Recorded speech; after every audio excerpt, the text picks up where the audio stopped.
So hi guys, good morning sa lahat. Meron na nakita sa Facebook na yung paidog nila tumaas sa mahabang upo. Tapos, nung huli is nahulog siya. Namabawa guys, sana yung mga tao doon na nasa ibaba na kapag nahulog siya is safe, careful. Ang hulam daw kasi is dapat may poke or hindi lang yung ginamit para hindi sa pabali-bali yung buto or mahulog doon. Para kapag nahulog siya, hindi siya madik na parang maapektuhan yung katawan niya. At nangyari kasi guys, kung napapansin nyo kung gumaksap siya is di na siya gumadala pa yan. Nung kahit na mahabang meron or responder is kinuha nila yung nahulog. Tapos sila rin sa ambulansya. Ay, tapos na ito ba sa Facebook. Ila Facebook na nakita. Ewan kung may niya ng taong kumiyari. Or no, last year pa. Ngayon no, siguro ngayon ko na din. So yun na, guys. Panoorin mo. So ito nga guys, so napapansin nyo may mga tao sa gilid-gilid at tumitingin nila sa itaas. At pagkatapos niyan, makita nila na may tao doon na narinig ko na naman na tayo, sabi nila. Sabi ng mga bata na parang nag-aalala sila kung bakit andun sa itaas. At kung mapapansin nyo rin, may isang lola kanina. Kung yan, napapansin nyo yan, iiyak niya sa harap ay niyuko. Ewan kung mag-anak niya or pamilya niya yan guys. Kung napapansin nyo, yung nag-video is kinukulan niya yun sa itaas. Lalaki at babae, wag mo guys yung lalaki yan kasi tayo ang tawag ng mga bata. Kung maya-maya, papansin nyo din, is mahulog siya dyan. Ewan kung accident siya ba siyang nahulog o nagpahulog siya. Kasi nakita niya na may mga nakabang na paghulugan niya pero nangyari, nahulog siya.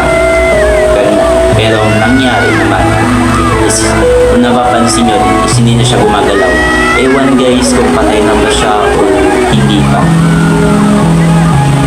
Kung napapansin nyo rin at narinig nyo na may mga umiiyak, nakalungkot itong nangyari guys. Ewan ko, ngayon lang ito nangyari. Napapansin isang lola na payuko at napago na lang sandali. Kung ewan ko din kung kapamilya niya yung nasa harap nila kanina. Pagkatapos yan, kukunin nila yung katawan or tao na nahulog sa itaas ng bubong. Hindi natin alam guys kung nakapag-recover dito or hindi. Kukunin nila yan kasi para may habol at may sakay agad-agad sa ambulansya. So itong video na to guys, in-screenshot lang natin para i-share sa inyo yung nangyari. Nakakalungkot talaga ito guys, yung nangyari. Marami ding may bata rin na umiiyak, napapansin nyo kanina sa nangyari na to guys. Pasensya na kayo, may mga messenger akong lumalabas sa video natin. Napapansin nyo rin, mas may mga tao nag-alala, nalulungkot sa nangyari, kagaya na sabi rin kanina. So ito guys, sinubuhat na nila ang katawan na hulog. Hinahabol na din nila yung mga responders at para may sakay agad sa ambulansya. So, ngayon ko lang din ito nakita sa Facebook. Gagawin lang natin, i-share natin ito para malaman din ng iba ang nangyari.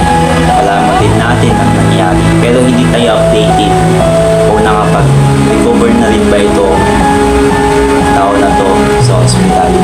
Sana pagdasal na lang natin na yung pamilya nito is lagi na rin mag-iingat at huwag nilang nagayahin yung ginawa ng tao yan. So guys, so napapansin nyo is papasok na rin yung isang babae na si Gilid. Ewan kung pamilya niya ba to or anak. Kaya guys, pupunta na sila